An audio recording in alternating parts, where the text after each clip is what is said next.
दोस्तों आज हम शुरू करते हैं ज्योतिष का बेसिक कोर्स।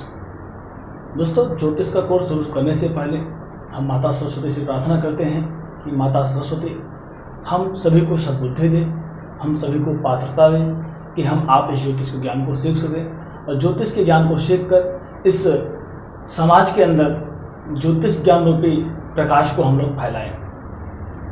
दोस्तों जैसा कि हम आप सबको विदित है, ज्योतिष कई हजारों वर्ष पुराना है। ऐसा नहीं कि ज्योतिष आज उत्पन्न हुआ है, ज्योतिष कई हजारों वर्ष पुराना ज्योतिष है, जिसपे हमारे प्राचीन ऋषि मुनियों ने बहुत कठिन परिश्रम करके पुस्तक लिखा और यह ज्ञान हम लोगों को दिया हुआ है। ज्योतिष दोस्तों हम आपके जीवन में जो भी कभी कभी कुछ समस्याएं उत्पन्न होती हैं, आने वाले भविष्य के बारे में हमको अवगत कराता है। जैसा कि हम आपको विदित है दोस्तों कि किसी भी व्यक्ति द्वारा किया हुआ कर्म जो प्रारब्ध होता है वह कभी कटता नहीं है, लेकिन हाँ उसको जानकर इंसान कुछ ऐसे कर्म करते हैं, कुछ अच्छे कर्म करते हैं, जिससे जो भी उनको उसका प्रायश्चित भोगना पड़ता है उसका कम भोगना पड़ता है। अगर आपके द्वारा कुछ अच्छे कर्म किए जाते हैं तो जो आपका पाप होता है, जो भी आपके द्वारा कर्म होता है वह कहीं कहीं कम हो जाता है। इसलिए ज्योतिषियों के द्वारा हमें यह पता चलता है कि हमारी कुंडली में काल सर्प दोष है, मांगलिक है, शनि का दोष है, साढ़े साथी है, तमाम ऐसे सारे दोष हैं जिसका हमें ज्ञान होता है। ग्रह दशाओं को देख के हम समझ पाते हैं कि हमारे कुंडली में क्या है, हमारे प्रारब्ध क्या है, कुछ न कुछ उससे हमें आभास होता है, वो हमारा मार्गदर्शन करते हैं जहाँ से हम आगे कुछ काम कर पाते हैं। तो दोस्तों सबसे पहले हम बात करते हैं कि ज्योतिष कब से है। ज्योतिष कब से है उसको बताना नामुमकिन है, असंभव है, लेकिन फिर भी जो हमारे सामने कुछ डेटा उपलब्ध है उस डेटा से हम आपसे बात करते हैं ज्योतिष कब से है और कब क्या है इसके बारे में। दोस्तों जैसा कि मैंने आपको बोर्ड पे लिखा हुआ है, एक था वैदिक काल। ज्योतिष में एक वैदिक काल था, मतलब कि 850 ईसा से लेके 24,000 से लेके 850 ईसा पूर्व तक बात की जाए तो उस काल को वैदिक काल कहते थे। उस काल को वैदिक काल कहते थे। वैदिक काल के अंदर ही हमारे पास ऋग्वेद, यजुर्वेद और अथर्ववेद आया। जैसा कि हम आपको विदित है कि विश्व की सबसे प्राचीन पुस्तक, विश्व की सबसे प्राचीन सबसे पुरानी पुस्तक जो है दोस्तों वह ऋग्वेद है। ऋग्वेद के अंदर हमें ज्योतिष से संबंधित 36 श्लोक मिलते हैं। ऋग्वेद में ज्योतिष से संबंधित हमें 36 श्लोक मिलते हैं। यजुर्वेद में 44 श्लोक मिलते हैं, अथर्ववेद में 162 श्लोक मिलते हैं। तो इस वैदिक काल में हमारे प्राचीन मुनियों ने उस समय ज्योतिष के बारे में ये वर्णन है। तो ज्योतिष इससे भी पुराना है। ज्योतिष का आकलन करना हम और आपके बस में नहीं है कि ज्योतिष कितना पुराना है, लेकिन हाँ जो हमारे पास डेटा उपलब्ध है, जो कुछ हमारे पास ज्ञान है, उसके अनुसार थोड़ा सा हमें ज्योतिष का ज्ञान होना चाहिए कि यह कब से है, कैसे है, इसके बारे में थोड़ा सा मैं आपको ब्रीफ कर रहा हूँ। तो वैदिक काल के अंतर्गत मैंने आपको ये बताया, वैदिक काल के अंदर ऋग्वेद, यजुर्वेद, अथर्ववेद, जिसमें 36 श्लोक आपके ऋग्वेद में थे, यजुर्वेद में 44 श्लोक थे और अथर्ववेद में 162 श्लोक थे। दोस्तों वैदिक काल के बाद जो काल आया पौराणिक काल। पौराणिक काल दोस्तों 8350 से लेकर 3000 ईसा पूर्व तक का जो काल था इसे पौराणिक काल कहते हैं।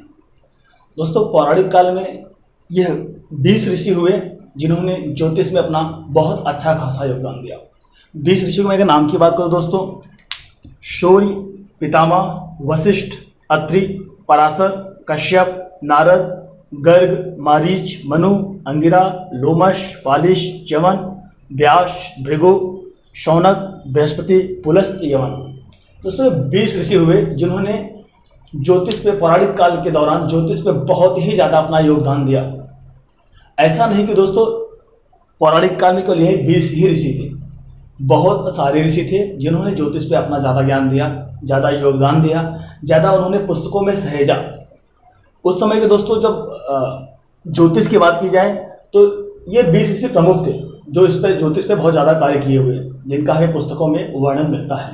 तो इन 20 ऋषियों को दोस्तों हमें ध्यान में रखना है कि पौराणिक काल के दौरान यह 20 ऋषि हुए थे। 20 ऋषियों का नाम अगर आप देखेंगे, शौर्य हुए, पितामह हुए, वशिष्ठ हुए, अत्रि हुए, पराशर हुए, कश्यप हुए, नारद हुए, गर्ग, मारीच, मनु, अंगिरा, लोमश, पालिश, च्यवन, व्यास, भृगु, शौनक, बृहस्पति, पुलस्त और यवन। ये 20 ऋषियों ने पौराणिक काल के दौरान ज्योतिष में बहुत ही अपना योगदान दिया, और उसमें और बहुत सारे जो ऋषि थे उन्होंने ज्योतिष पे योगदान दिया हुआ है, लेकिन जिनका नाम हमारे पुस्तकों में हमें प्रमुख रूप से मिला है, मैंने उनका यहाँ पे आपको वर्णन किया हुआ है। तो आपको और हमको यह विशेष ध्यान रखना है कि वैदिक काल का जो समय था, जिसमें हमने आपको ऋग्वेद, यजुर्वेद तथा वेद के बारे में बात किया। अब हम बात कर रहे हैं पौराणिक काल में। पौराणिक काल में जो 20 ऋषि हुए जो ज्योतिष पे बहुत अच्छा खासा उन्होंने अपना ज्ञान दिया, बहुत अपना सारा उसमें वर्णन किया उन्होंने। दोस्तों, वैदिक काल और पौराणिक काल के बाद जो काल आया दोस्तों, वह पराशरी काल था। पराशरी काल में दोस्तों 3000 से लेकर 57 ईसा पूर्व तक की बात की जाए अगर, तो वहाँ पे 4 ऋषि हुए। 4 ऋषियों में दोस्तों जैमिनी, पराशरी, सत्याचार और गर्ग। दोस्तों, पौराणिक काल में भी हमें पराशरी मिले थे, और इसके बाद पराशरी काल में भी हमको ये पराशर मिल रहे हैं। दोस्तों, ऐसा हो सकता है कि पराशर किसी ऋषि का नाम ना हो, किसी का कास्ट हो। जैसे कि दोस्तों, मैं पंकज मिश्रा, मैं पंकज ना लगा के मैं मिश्रा पे अपना कोई पुस्तक लिखना चालू करूँ और मिश्रा आगे बढ़ता जाए, तो वैसे मेरा व्यक्तिगत मत ऐसा है कि पराशर कोई नाम नहीं होगा, पराशर कोई सरनेम होगा जिसको आगे लेकर लोग चलते चले आए। अभी देखो, लघु पराशर की बहुत सारे ऐसे पुस्तक हैं जिसमें वर्णन है ज्योतिष के, बहुत अच्छे सूत्र हैं, बहुत अच्छा विश्लेषण उसमें हुआ है कि अगर उसको पढ़ा जाए तो ज्योतिष का ज्ञान वहाँ से बहुत अच्छा खासा प्राप्त किया जाता है। तो दोस्तों, पराशरी काल में जो ज्योतिषी हुए, जो ऋषि हुए, जैमिनी, पराशरी, सत्याचार और गर्ग हुए।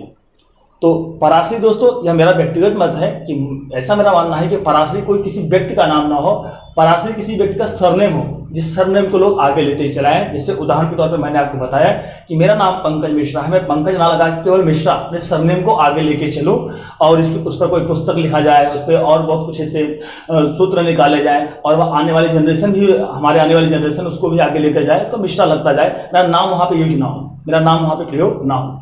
तो इसलिए दोस्तों, पराशरी हो सकता है कि अगर वह पौराणिक काल में भी आया और इसके बाद पराशरी काल में भी आ रहा है, तो वही सरनेम होगा दोस्तों, वैदिक काल, पौराणिक काल और पराशरी काल के बाद जो काल आया था वह वराह मिहिर काल आया था। वराह मिहिर काल दोस्तों 57 ईसा पूर्व से लेकर 1900 ईस्वी तक। वराह मिहिर काल में दोस्तों जो ऋषि हुए, वराह मिहिर, आर्यभट्ट प्रथम, आर्यभट्ट द्वितीय, ब्रह्मगुप्त, श्रीपति, भास्कराचार्य, गणेश और नीलकंठ, ये ऋषि हुए दोस्तों। ऋषि तो बहुत हुए थे, कुछ नाम हम आपको बता रहे हैं, ऐसा नहीं कि बस यही ऋषि को लेके आप आगे बात करिए। ऋषि बहुत हुए हैं, लेकिन जो कुछ ऋषियों के नाम हैं मैं उनको यहाँ पे बता रहा हूँ। लेकिन दोस्तों, सबसे बड़ी बात यह है कि वराह मिहिर काल में सबसे ज़्यादा ज्योतिष का खोज हुआ। सबसे ज़्यादा अच्छा समय जो था ज्योतिष के लिए वराह मिहिर काल ही था। वराह मिहिर के काल के अंतर्गत उस समय ज्योतिष पेपरों पे लिखा जाना शुरू हो गया था। जैसे कुछ वृक्षों के छाल पे या किसी ऐसे पेपर लंबे समय तक नहीं चल सकते थे, ऐसे पेपरों पे ज्योतिषियों का जो सूत्र था, ज्योतिषियों का जो ज्ञान था, वह पुस्तकों में वर्णन होने लगा था। इसलिए वराह मिहिर काल ज्योतिष के लिए सबसे ज़्यादा उपयोगी समय था, सबसे ज़्यादा उत्तम समय था, सबसे ज़्यादा अच्छा समय था वराह मिहिर काल। इसके बाद दोस्तों जो काल आया था वह आधुनिक काल आया था। दोस्तों, आधुनिक काल में सबसे ज़्यादा ज्योतिष का नुकसान हुआ। हमने जितने भी काल देखे अभी तक, वैदिक काल देखा हमने, पौराणिक काल देखा हमने, पराशरी काल देखा, वराह मिहिर काल देखा हमने, और अब हम देख रहे हैं दोस्तों आधुनिक काल। आधुनिक काल मतलब कि 1900 से लेके अब तक वर्तमान समय में जहाँ पे हम आप ज्योतिष की बात कर रहे हैं। आधुनिक काल में दोस्तों सबसे ज़्यादा ज्योतिष का नुकसान हुआ। कैसे हुआ दोस्तों? अगर मैं इस पर बात करूं, प्राचीन पुस्तकों में हमारे ज्योतिषियों ने, हमारे मुनियों ने, हमारे ऋषियों ने जो कुछ लिखा था उसको एज इट इज उठाकर आगे कॉपी और पेस्ट कर दिया गया। मेरा कहने का मतलब दोस्तों यह है कि ज्योतिष को हमेशा देश, काल और पात्र पर हमारे मुनियों ने इसका वर्णन किया हुआ है। उसका समय, उस समय का समय और था कि आप यह व्यापार करेंगे, आपको अगर यह कार्य करेंगे तो आपको ये फलादेश होगा, तो वो समय और था। आज का समय और है। जब हमारे ज्योतिष के मुनियों ने हमें हमेशा एक सूत्र दिया हुआ है कि ज्योतिष को हमेशा आप देश काल और पात्र के तौर पर ही यूज करिए, तो इस समय हमारे वर्तमान समय के जो ज्योतिषी हैं और जो हमारे वर्तमान समय के बहुत सारी जो पुस्तकें आई हुई हैं, उन्होंने पीछे के मुनियों के जो सूत्र थे, जो उनके शब्द थे, उनको उठाकर लाकर सीधा आज पे कॉपी और पेस्ट कर दिया है। आज के समय में सबसे ज़्यादा नुकसान ज्योतिष का हुआ है।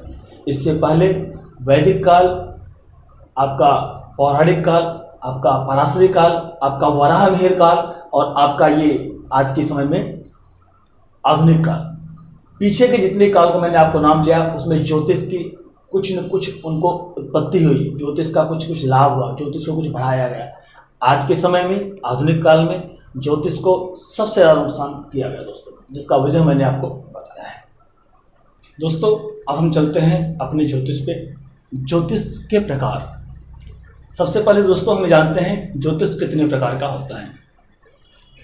दोस्तों ज्योतिष के प्रकार की बात करो, गणित ज्योतिष, फलित ज्योतिष, समुदाय ज्योतिष, मुहूर्त ज्योतिष, प्रश्न ज्योतिष, शकुन ज्योतिष, स्वप्न ज्योतिष और ये उपाय ज्योतिष।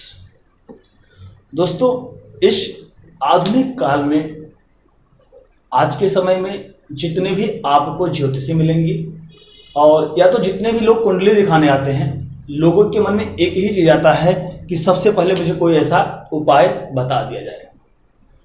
दोस्तों यहाँ पे कॉमन सेंस की बात है कि अगर उपाय कार्य करता, उपाय काम करता, तो ज्योतिषी जी पहले अपने आप पर उपाय करते और अपने आप को सक्षम बना लेते।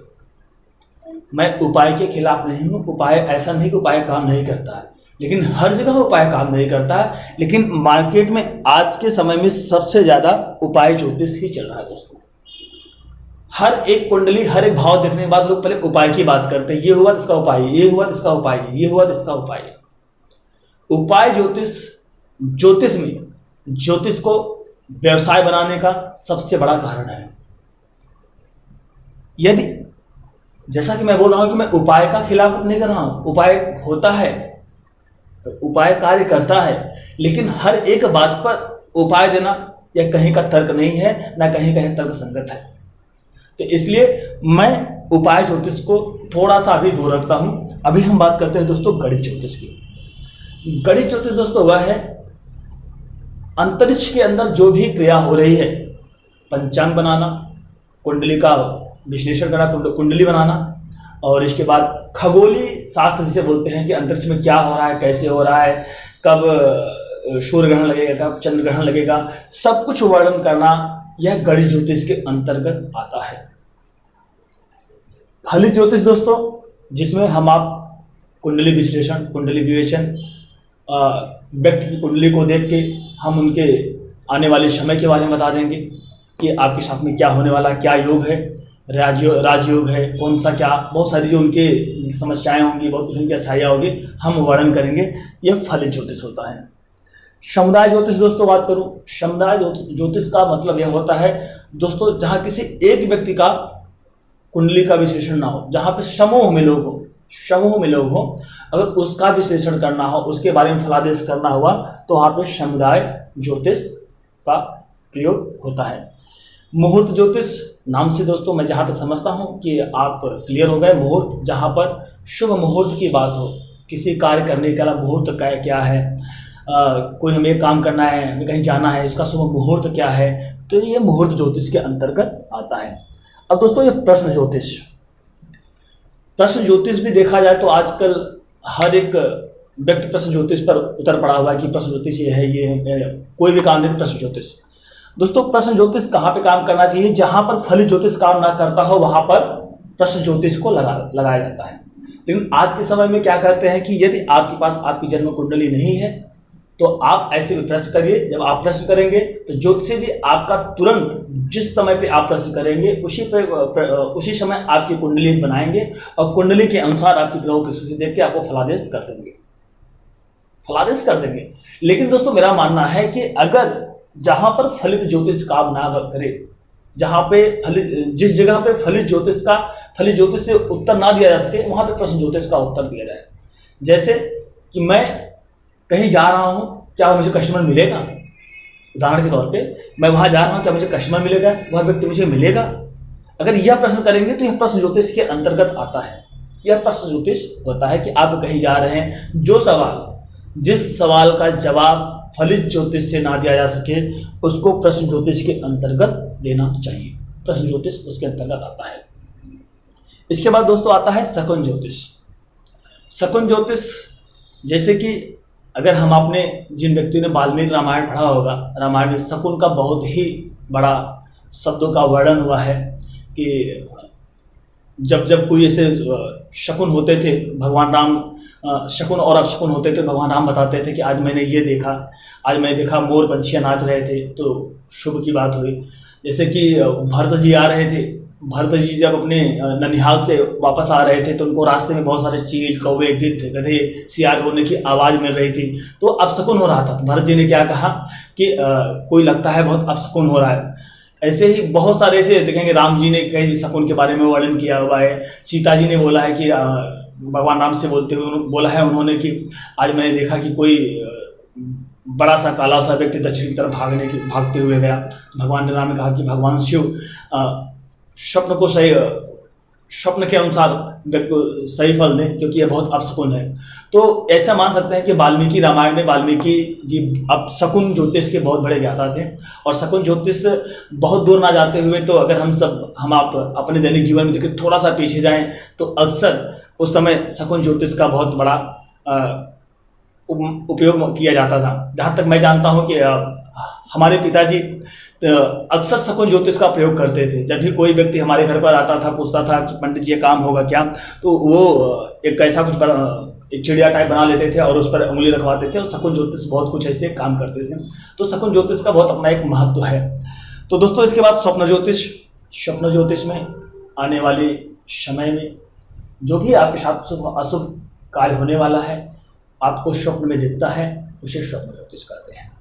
स्वप्न ज्योतिष, रात्रि में आपने सोया और आपने स्वप्न देखा और उस स्वप्न का फल क्या होगा, ऐसे बहुत सारे ऐसे ज्योतिषी हैं जो आपको बताते हैं कि आपने स्वप्न देखा तो ये क्या होगा, इसका फल क्या होगा। इस तमाम ऐसे स्वप्न ज्योतिष के अंतर्गत आते हैं। इसके बाद दोस्तों उपाय ज्योतिष। उपाय ज्योतिष के बारे में मैं आपको वर्णन नहीं करूंगा, क्योंकि हर एक व्यक्ति, कुंडली देखने वाला ज्योतिषी और कुंडली दिखाने वाला जो व्यक्ति, दोनों उपाय के प्रति एकदम आतुर रहते हैं। क्यों? उनको व्यवसाय करना है इसलिए, या सामने वाले को बस अपने आप को संतुष्ट करना है इसलिए। तो दोस्तों जैसा कि मैंने आप कहता हूं कि आपके द्वारा किया हुआ कर्म कभी भी शून्य नहीं होगा। अगर आप ये सोच रहे हैं आपने कुछ पुण्य कर्म किए हैं तो आप वो शून्य हो जाएगा, नहीं। आपने कुछ पाप कर्म किए, वो शून्य नहीं। जो भी आपने कर्म किया है उसका फल आपको मिलेगा।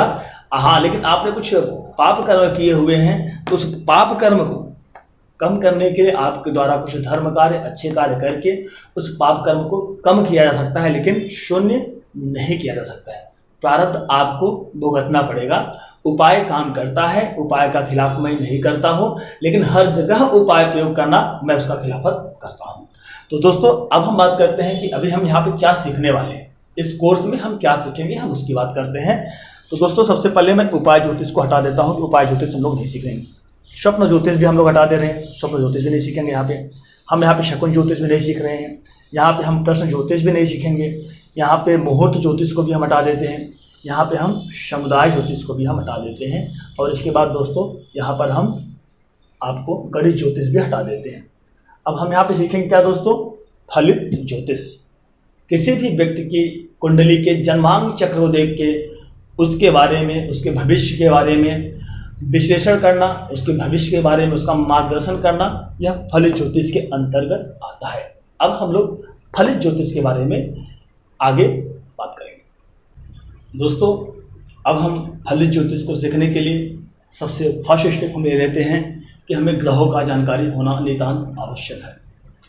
दोस्तों जैसा कि ग्रहों में हम आपको विदित है, हम आप जानते हैं कि 9 ग्रह होते हैं, लेकिन उससे पहले हम ग्रह कैसे काम करते हैं उसके बारे में बात कर लेते हैं। दोस्तों यह जो सूर्य ग्रह है, सूर्य ग्रह नहीं है, सूर्य एक तारा है। सबसे पहले बात करते हैं कि यह सूर्य है। सूर्य के बगल में जो परिक्रमा करता है बुध सूर्य की परिक्रमा करता है। फिर इसके बाद शुक्र सूर्य की परिक्रमा करता है। इसके बाद दोस्तों बुध के बगल में पृथ्वी सूर्य की परिक्रमा करती है। इसके बाद दोस्तों चंद्रमा पृथ्वी की परिक्रमा करता है। जितने भी ग्रह हैं, गुरु सूर्य की परिक्रमा करते हैं, शनि सूर्य की परिक्रमा करते हैं, मंगल सूर्य की परिक्रमा करते हैं, हर्षल, प्लूटो, नेपच्यून, अरुण, वरुण, कुबेर जी का नाम है, ये सब सूर्य की परिक्रमा करते हैं। चंद्रमा जो है वह पृथ्वी की परिक्रमा करते हैं। चंद्रमा को छोड़कर सभी ग्रह सूर्य की परिक्रमा करते हैं। इस बात को हम आपको विशेष ध्यान देना चाहिए। तो दोस्तों अपने पास ग्रह कौन कौन से हुए? सूर्य को हमने अभी ग्रह नहीं माना है, सूर्य एक तारा है, सूर्य की सभी परिक्रमा करते हैं। बुध, शुक्र, पृथ्वी को हमने दोस्तों इसलिए ग्रह माना क्योंकि पृथ्वी पर हम रहते हैं, पृथ्वी पर वर्तमान समय में हम रहते हैं, तो इसलिए हम पृथ्वी को ग्रह न मान के आगे चंद्र को ग्रह मानेंगे। तो अभी हम पृथ्वी को लेते हैं क्योंकि पृथ्वी की परिक्रमा चंद्र करते हैं, चंद्रमा जो है पृथ्वी की परिक्रमा करता है। इसके बाद दोस्तों मंगल, गुरु, शनि, हर्षल, प्लूटो और नेपच्यून। दोस्तों हर्षल, प्लूटो और नेपच्यून, वरुण और कुबेर, हमारे प्राचीन ज्योतिषियों ने टेलीस्कोप, जैसा कि आपको मालूम होगा 1608 ईस्वी या 1600 के ईस्वी के लमसम आया, लेकिन हमारे ज्योतिषियों ने कई हजारों वर्ष पहले, अनुमान लगाना हमारे बस की बात नहीं है, कई हजारों वर्ष पहले उन्होंने हर्षल, प्लूटो, नेपच्यून, अरुण, वरुण, कुबेर को ज्योतिष में कहीं स्थान दिया ही नहीं था। उनको हमारे कुंडली विश्लेषण और विषय में उनका जगह कहीं दिया नहीं था। कुछ समय पहले वैज्ञानिकों ने 1975 में ग्रहों में हर्षल, प्लूटो, नेपच्यून को ऐड किया था, लेकिन सन 2003 में नासा ने हमारे ज्योतिषियों की बात को सही मानते हुए, हमारे ज्योतिषियों की बात को सही करते हुए हर्षल, प्लूटो, नेपच्यून को सन 2003